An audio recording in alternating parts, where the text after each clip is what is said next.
When voters head to the polls in November, they will likely be able to vote on whether medicinal marijuana should be legalized in Guam. This after lawmakers passed by majority vote Bill 215 on Saturday. Immediately following its passage, Governor Eddie Calvo said he would not stand in the way of the people of Guam deciding on the issue. Senator Dennis Rodriguez Jr. was the only senator to vote no on the measure. I firmly believe that on tough decisions like these, we got to make that decision on behalf of our people, whether we support it or not. Rodriguez, who is also the committee chair on health care, says he's listened to the professionals, from doctors to the Employers Council to the Attorney General and even the Director of Public Health, which resulted in his no vote on Saturday's session. I believe it's just going to be a matter of time before medical marijuana is approved here on Guam. I just felt that this was not the time yet to do it. Bill 215, otherwise known as the Joaquin Concepcion Compassionate Cannabis Use Act of 2013, was named after local musician Savage K, who died last year from cancer. After he was diagnosed, he and his family relocated to the state of Washington, where the use of medicinal marijuana and recreational marijuana are legal.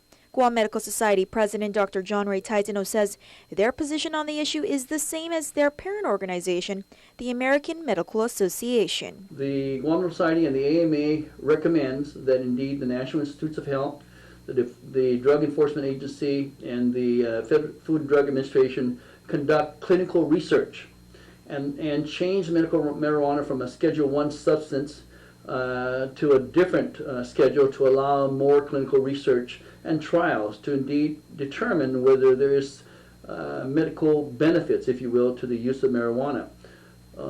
Most of the evidence right now is really anecdotal.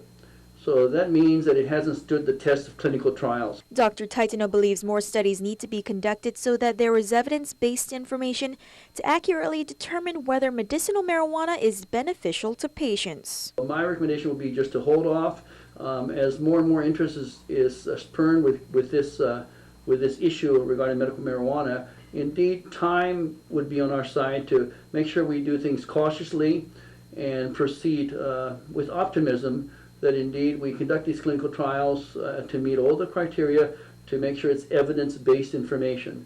Although Governor Eddie Calvo has not officially taken action on the legislation, in a statement Saturday it appeared he is inclined to allow the bill to become law and encourages the public to make an educated choice.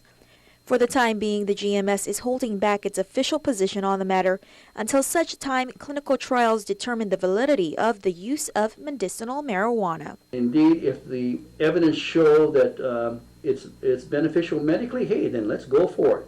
Anything that will help the patients. The Guam Medical Association declined comment on Bill 215 until they've had a chance to thoroughly review the legislation. Reporting for Guam's News Network, I'm Crystal Paco.